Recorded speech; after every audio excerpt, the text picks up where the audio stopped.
Greetings, friends, and welcome to the Do Business Better podcast. It's me, Damian Mason. Got a good topic for you today, a topic that I touch on in different phases of my speeches and in my book, Do Business Better, and it's something we need to visit right here. I wrote a column about this, and I also believe it's so important that we need to, as business people who want to create a life and business by choice, that we always keep this in mind. And the simple subject is, are you still learning new moves?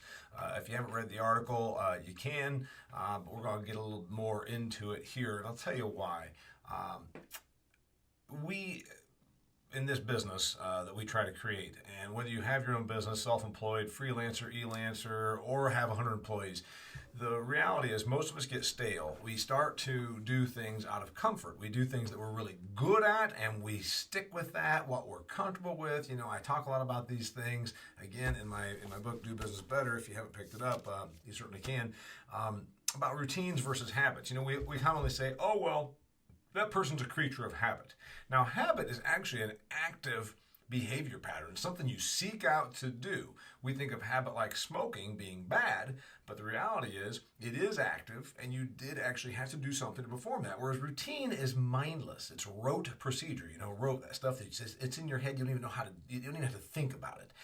So when we run our businesses in our life, we start to really become creatures of routine, not creatures of habit. Routine meaning mindless, uncreative, thoughtless activity that you do with a rote procedure, if you will. So anyway, in our businesses, are we doing too many things by routine? So that's the question. I read this article, Are You Still Learning New Moves? Because I absolutely believe that the thing that we must do as businesses to remain successful is to constantly look at the marketplace and say, okay, what can I do differently? What new skill, what new tactic can I adapt? Can I look at moving forward? Because we hear it all the time. The only thing constant is change. But we always get very, very comfortable doing what we're good at, doing what we've always done, and then we all of a sudden look around to like, what the hell happened? Why did I just lose that account? What went away? All right, so let's get to the whole gist of this. If you happen to be watching this versus just listening, you can see on the video that I am wearing my Crawfordsville Wrestling t-shirt from my good friend Chris Irvin, who retired after 25 years as wrestling coach there in Crawfordsville. Good friend, he and I wrestled in high school together. He went on to become a collegiate wrestler, and then he became a coach. So he just retired. So hats off to my good friend Chris Irvin. And also I'm wearing the shirt for the video version of this podcast because it is in fact wrestling, how I opened the article that I wrote, Are You Still Learning New Moves? It was January, as it turns out, of my senior year in high school. The wrestling coach comes in and says, guys, today we're going to learn a new move. I'm sitting there thinking to myself, you know, standing there, whatever it is you do at practice, you know, between your calisthenics, your warm-ups, your stretches, you know, you run a mile, and you do all that before you even start into the actual part of practice that is the learning or the execution part of it. He says, today we're going to learn a new move. And I'm thinking, I've got another month of wrestling left in my life. You know, I'm not going to go become a collegiate wrestler. I'm not going to be in the Olympics. I'm not good enough for this thing. I mean, let's face it. I've got another month or so, right? I'm going to get through sectionals and the conference tournament and sectional and regional. And if I'm lucky, I make it to the state tournament.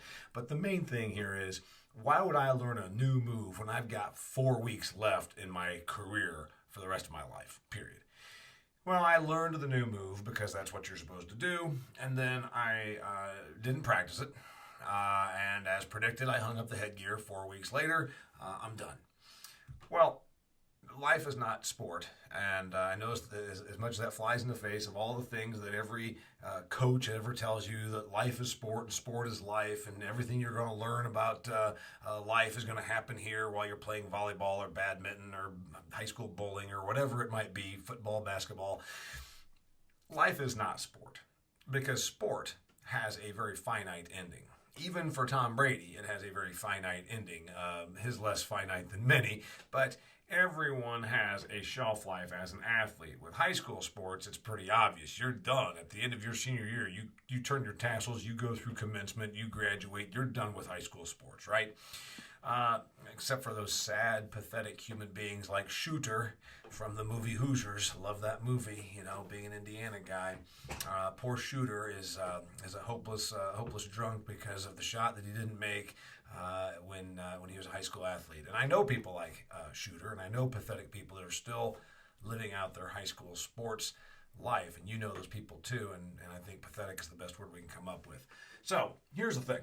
Life is not sport, and life is sure as hell not high school sport, but there's a very valuable lesson here. If you only have 4 weeks left, if you have 4 weeks left in your career, running your business, if you're about to sell the company and you've got an offer right now and they've got earnest money down and the paperwork is signed and it's ready to happen, why the hell are you going to bother learning new moves? I get that.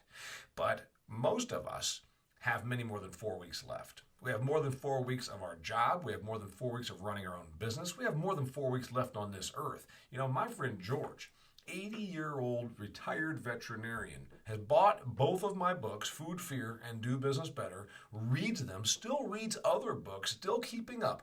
Learning new moves, okay, at age 80, not learning new veterinarian practices, but still challenging himself to stay current and read and learn.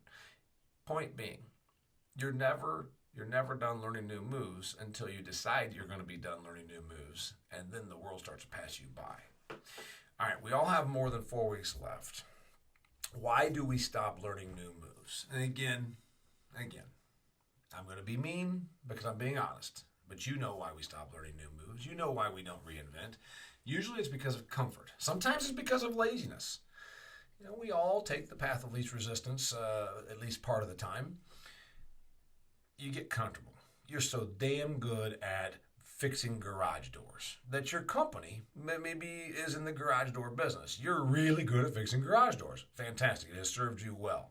But what about when the market is glutted with others? You've got to be better than them. And how do you become better? You maybe pick up a few new moves. You become a bit more efficient. You can do the job more quickly and more efficiently. Therefore, you can do more service calls per day, which is going to boost your bottom line, while these other folks are out there competing with you but not doing as well because they're not as efficient. They didn't learn a new move. Or maybe you say, I've got another thing we're going to do. We're going to learn how to also install pedestrian doors. Because everybody we know that we put a garage door up for them has a pedestrian door going into their garage, and many of them look like crap, so we're going to start selling that. New move, right? We're going to also buy a company that does this garage floor refinishing business. I'm using these examples, of course, because just this winter I've had both things done, a new garage door and my garage floor glazed. I've got like a fancy person's garage floor now. I have that glazed. Oh man, it looks nice. I think there's more money invested in my garage floor right now than my mom and dad invested in their garage. Anyway, big point. What are you doing to learn new moves? You have a business. You have a life. You have time, and you probably could be adjusting, innovating, grabbing some new skill set, adding to your repertoire, and you're not doing it because you're too comfortable. It's usually what happens to all of us. The reason we don't reinvent, the reason we don't come up with a new skill set or a new training or credentials to add to our repertoire is because we get very comfortable. I was really comfortable going back to wrestling at my series of stuff, but it also was never going to take me into my 60s and 70s, and that's why it's fine. It lasted for a few years. Your career lasts longer than that. Now you're going to say to me, this happens a lot.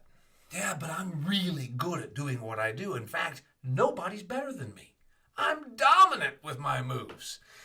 Yeah, remind you of the cocky high school wrestler kid. Sure, you're dominant. Nobody can stop you. Now, do you really believe that? All right, let's take a different sport, basketball. Shaquille O'Neal was so dominant in the paint.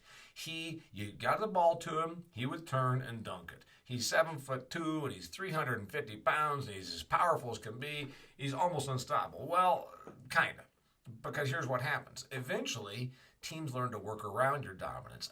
Companies, your competitors, other businesses learn to work around what you're so dominant at. If I have to beat you and you are so amazing in the paint, using the Shaquille O'Neal example, I'm going to learn to go around you. I'm going to learn to keep the ball from getting to you in the paint. See what I'm saying? If you only have one move, you might be amazing at it. You might be dominant at it. But generally, the marketplace learns to work around your dominance or find an alternative. Walmart, nobody could compete with them, right? They're out here in these outside of town, smaller towns a lot of times, where mom and pop shops in the 1960s and 70s were getting run out of 1980s, getting run out of business by first it was Sears and then it was Walmart. And it's like, who could possibly stop Walmart? Oh my God, they're dominant. But the marketplace goes around that dominance. The marketplace said, wait a minute, maybe there's a better way. Maybe we'll just not even bother owning a bunch of big old stores out here outside of town, and instead we'll just do this all online. Oh, see, the marketplace worked around the dominance. You can see this again and again and again. You know what I'm talking about. An example I used in my article was Polaroid. Polaroid dominated instant photos. When you think of it, if you're of a certain age, and I mean you're probably going to have to be like 40 or older to even 35 maybe or older to even remember this. There was a time when if you wanted a photo taken, instant photo, it was a Polaroid from the 1970s, and they had those wonderful commercials. Who was it? Rockford, James Garner from the Rockford Files. Wasn't he the one that did the commercials? Taking an instant photo was a Polaroid. Mention that one song, Shake It Like a Polaroid Picture.